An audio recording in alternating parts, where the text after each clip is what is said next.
ناظرین، میں اس وقت موجود ہوں توسہ شریف ججز کالونی میں۔ میرے ساتھ اس وقت توسہ شریف کے معروف شخص جناب حضرت مولانا عبدالرؤف توسوی صاحب موجود ہیں۔ میں اسے محرم الحرام کے حوالے سے کچھ سوالات پوچھنا چاہوں گا۔ جی قاری صاحب، بتائیے گا کہ محرم الحرام کو لوگ جو ہے غم کا مہینہ کہتے ہیں، اس کی کیا وجہ ہے؟ جی بسم اللہ الرحمن الرحیم، نحمدہ و نصلی علی رسول الکریم، اما بعد۔ جی، آپ نے سوال کیا ہے کہ لوگ محرم الحرام کو غم کا مہینہ سمجھتے ہیں، غم کا مہینہ کہتے ہیں، اس کی کیا وجہ ہے؟ پہلی بات تو یہ ہے کہ لوگ محرم الحرام کو غم کا مہینہ جو کہتے ہیں اس وجہ سے کہ حضرت حسین رضی اللہ تعالیٰ عنہ کی شہادت ہوئی ہے اس مہینے کے اندر، اسی لیے اس مہینے کو جو ہے نا غم کا مہینہ کہا جاتا ہے۔ لیکن یہ بات سوچنے کی ہے کہ شہادت جو ہے یہ اللہ رب العزت کی طرف سے دی ہوئی ایک بہت بڑی نعمت ہے، اور یہ ہر انسان کو نہیں ملتی۔ اللہ رب العزت خوش قسمت انسانوں کو جو ہے نا یہ شہادت جیسی دولت، شہادت جیسی نعمت عطا فرماتے ہیں۔ لوگ اس کو غم کا مہینہ سمجھتے ہیں، لیکن پہلی بات یہ ہے کہ کسی بڑے سے بڑے کی وفات پر 3 دن سے زیادہ غم منانا قرآن اور حدیث سے کہیں بھی ثابت نہیں ہے، کسی بڑے سے بڑے کی وفات پر۔ لیکن جو بیوی ہے وہ اپنے خاوند کی وفات پر 4 مہینے 10 دن سوگ منا سکتی ہے، وہ غم منا سکتی ہے 4 مہینے 10 دن۔ لیکن حضرت حسین رضی اللہ تعالیٰ عنہ کی شہادت کو تو 1400 سال کا عرصہ گزر چکا ہے، تو اب غم منانے کی کیا ضرورت ہے؟ اس مہینے کے اندر لوگ نہ شادی کرتے ہیں، نہ خوشی کرتے ہیں، کوئی بھی نہیں۔ ہاں، یہ بات ضرور ہے کہ حضرت حسین رضی اللہ تعالیٰ عنہ بڑے ہی جلیل القدر صحابی تھے، بڑے ہی عظیم صحابی تھے، بڑے ہی معزز صحابی تھے، اور آپ علیہ الصلوۃ والسلام کے نواسے تھے، اور جنت کے نوجوانوں کے سردار تھے، اور بہت بڑے صحابی تھے۔ بڑی دردناک کے ساتھ ان کو مارا گیا، بڑا ہی ظلم کیا گیا ان کے ساتھ۔ لیکن 3 دن سے زیادہ غم منانا قرآن اور حدیث سے کہیں بھی ثابت نہیں ہے، اور یہ نص سے بات ثابت ہے کہ عورت جو ہے وہ اپنے خاوند کی وفات پر 4 مہینے 10 دن غم کر سکتی ہے، باقی کسی بھی بڑے سے بڑے کی وفات پر غم منانا جائز نہیں ہے 3 دن سے زیادہ۔ اگر یہی بات دیکھی جائے تو یہ ہر مہینہ غم کا، یہ تو پورا سال غم کا ہوگا۔ پوری تاریخ کو اٹھا کر دیکھو، وہ شہداء کے خون سے رنگین ہے۔ ہر مہینے کے اندر کسی بھی بڑے سے بڑے کی وفات، شہادت ضرور ہوئی ہے۔ اگر اس بات کو دیکھا جائے تو پھر تو پورا سال غم کا ہوگا، پھر تو ہم کسی مہینے بھی ہم خوشی اور شادی وغیرہ نہیں کر سکتے۔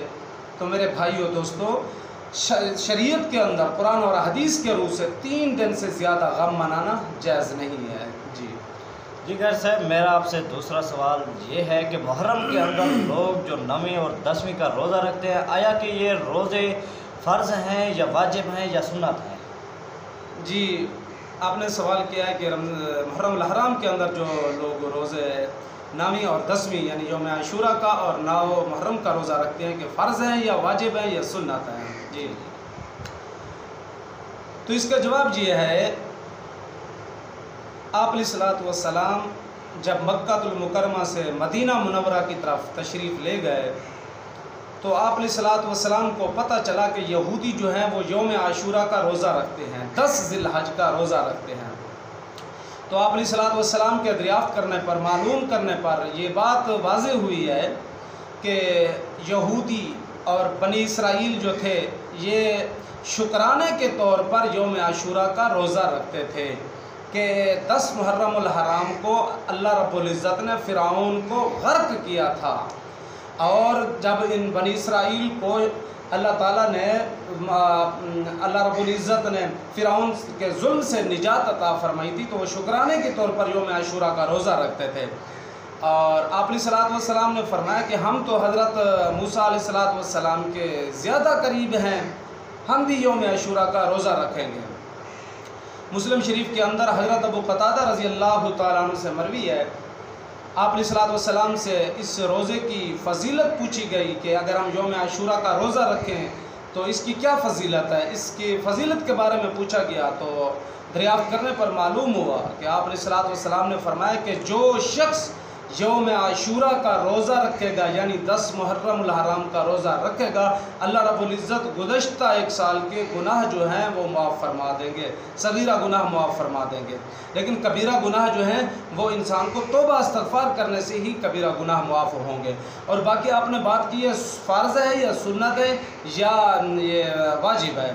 جب یوم عاشورہ کا روزے کے بعد آپ علیہ الصلوۃ والسلام نے فرمایا کہ ہم روزہ رکھیں گے یوم عاشورہ کا، تو اس وقت یہ روزہ فرض قرار دے دیا گیا تھا۔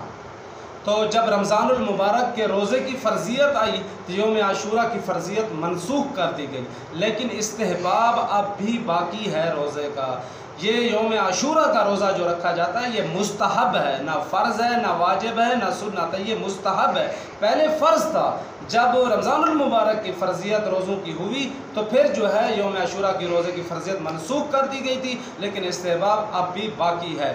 اور آپ نے ہاں ایک بات دوسری یاد کرنے کی ہے کہ صرف اکیلا یوم عاشورہ کا روزہ نہیں رکھیں گے، اس کے ساتھ 9 ذی الحج کا روزہ بھی ساتھ ملائیں گے۔ اگر 9 کا نہیں رکھ سکے تو 10 کے ساتھ 11 محرم الحرام کا روزہ بھی ساتھ رکھیں گے۔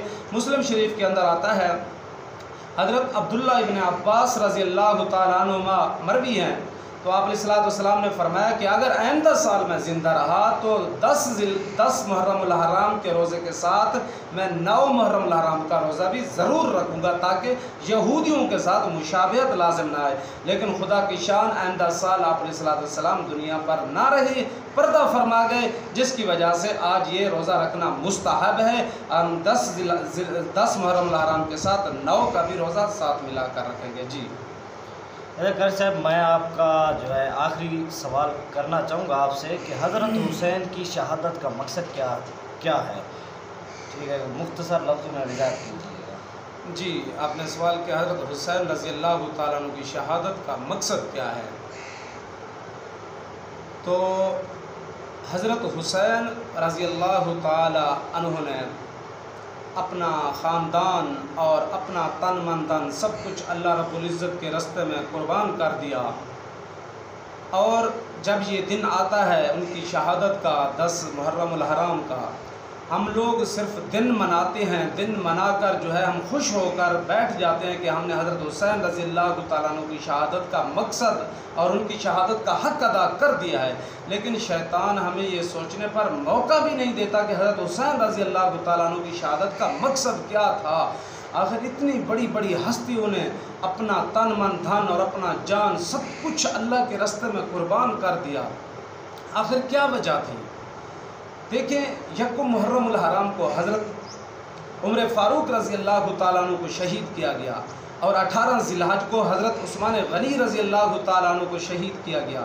10 محرم الحرام کو حضرت حسین رضی اللہ تعالیٰ عنہ بما خاندان کے ان کو شہید کر دیا گیا۔ غزوہ احد میں 70 صحابہ کرام کو شہید کر دیا گیا۔ حضرت حمزہ رضی اللہ تعالیٰ عنہ کے ٹکڑے ٹکڑے کر دیے گئے۔ حضرت سمیہ رضی اللہ تعالیٰ عنہ کو شہید کر دیا گیا۔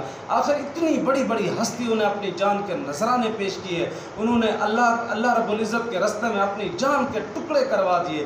آخر کیا وجہ تھی؟ سوچنے کی بات ہے، ان کی شہادت کا مقصد کیا تھا؟ اتنی بڑی بڑی ہستیوں کے کیا ان کے بیوی بچے نہیں تھے؟ کیا ان کا گھر بار نہیں تھا؟ ان کا خاندان نہیں تھا؟ ان کا اپنا وطن نہیں تھا؟ سب کچھ تھا، لیکن آخر انہوں نے یہ سب کچھ قربان کیوں کیا؟ کیا مقصد تھا ان کی شہادت کا؟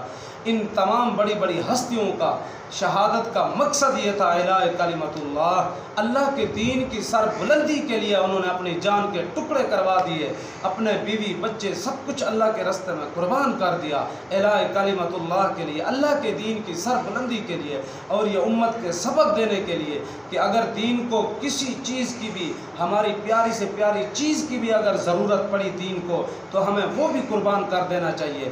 اب یہ دن منانے والے جو ہیں اور حضرت حسین رضی اللہ تعالیٰ عنہ کو ماننے والے اور اس کا دن منانے والے، یہ بات سوچنے کی ہے۔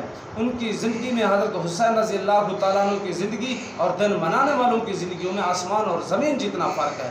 ان شہداء کرام نے اپنی حیات کے اندر ایک ایک منٹ اللہ اور اللہ کے رسول صلی اللہ علیہ وسلم کے حکم کے مطابق زندگی گزاری ہے۔